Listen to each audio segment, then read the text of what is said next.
和田岬線と同じく兵庫駅を起点としていた兵庫臨港線。今でも残る遺構の数々を見ながら散歩をしてみる。 JR 和田岬線から離れてゆく兵庫臨港線。起点は兵庫駅。昭和7年開通神戸市場までの 2.7km と昭和8年開通途中の新川駅から分岐して兵庫港までの 1.9km。 和田岬線と分かれたあたりから新川駅までは明治44年にはすでに開業していたらしい。運河から木材を引き上げて運んでいたのかな。区画はそのままマンションに変貌した新川駅を通過し、兵庫運河を渡る地点までやってくる。船の通行を阻害しないように道路も鉄道も高架化して運河を越えている。鉄道はきれいに撤去され面影はない。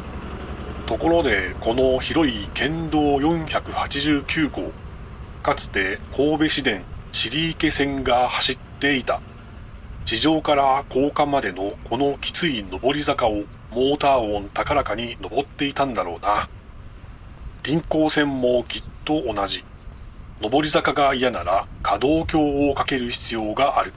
運河を持つ港を走る臨港線の宿命。道路や駐車場に変わった廃線跡をたどると、高松線と呼ばれる広い道路と交差する。こちらにも市電和田線が走っており、この中之島交差点で2路線が合流していた。そしてなんと兵庫臨港線は大胆にも市電の線路と平面交差をして通過していたらしい。市電の線路は大正14年に敷かれているから、昭和7年に敷かれた臨港線が後から交差している。どちら側も近くに路線の分岐があり、高架化が難しかったのかな。中之島交差点を過ぎると、おお、兵庫臨港線のレールが残っている。ファーストコンタクト。お、猫か。ごめん。興奮して気がつかなかった。しかもこの線路、分岐器、いわゆるポイントのよう。兵庫市場に向かう本線と兵庫港に向かう支線の分かれ道かな。新川駅が本来の分岐点となっているのだが、よくわからん。本線は大踏切を越えて神戸市場に吸い込まれてゆく。現在トラックが出入りするこの入り口は埋め立て地。線路は左側の隙間に吸い込まれていたよう。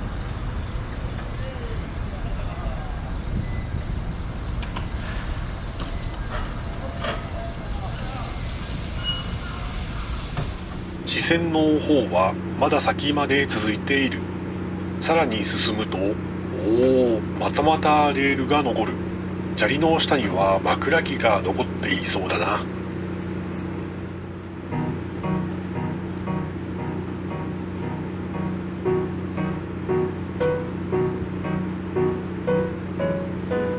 これだけではない。驚くべき遺構が登場する。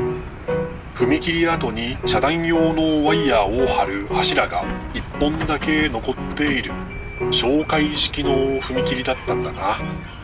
広い道路を遮断するには棒の遮断機では長さが足りず、ワイヤーを使うのだが、車が線路内に閉じ込められた時、ワイヤーは押して脱出することができない。そのため監視員が常駐する必要があり、非効率。今ではあまり見かけることがないレトロ踏切。多分撤去する前にこの土地が私有地となったために、レールとこの柱が残ったんじゃないかな。兵庫港駅に向かう支線と第三突堤に向かう引き込み線に分かれる地点。ここでも大踏切を越えていたそう。車をせき止めて堂々走る貨物列車。主役の座をトラックに奪われる前の貨物列車全盛期を象徴する景色。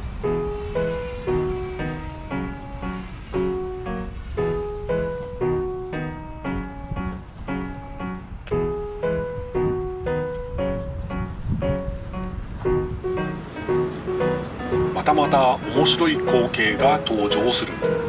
線路の形状に合わせて建物の形状もカーブを描いているではないか。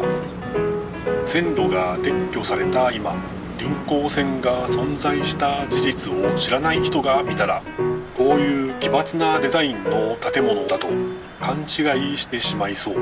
ちょうど建物の裏手に兵庫港駅があった。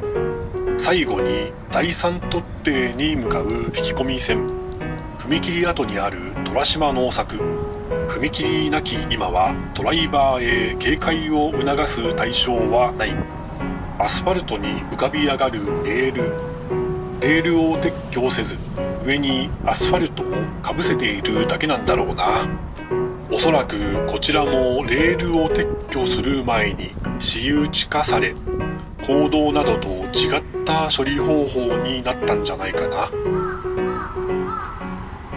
この先の倉庫に勤務している人がこのレールを見ながら歩いて通勤しているが、現役当時の姿を思い出すよと話してくださった。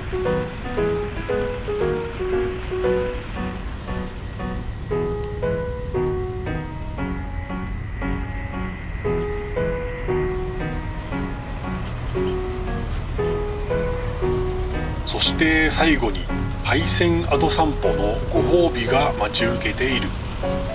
こちらも私有地だからなのか、レールが撤去されずに残されている。線路内侵入への警戒を促す黄色いペイントまでそのまま。従業員の方曰く現役当時のままらしい。まさにゴールにふさわしい移行。ありがとうございます。お、いい雰囲気の食堂。少し早いけど歩き疲れた。昼食にしようかな。学食を思い出す懐かしい作り。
ありがとうございます。どうもゆっくりです。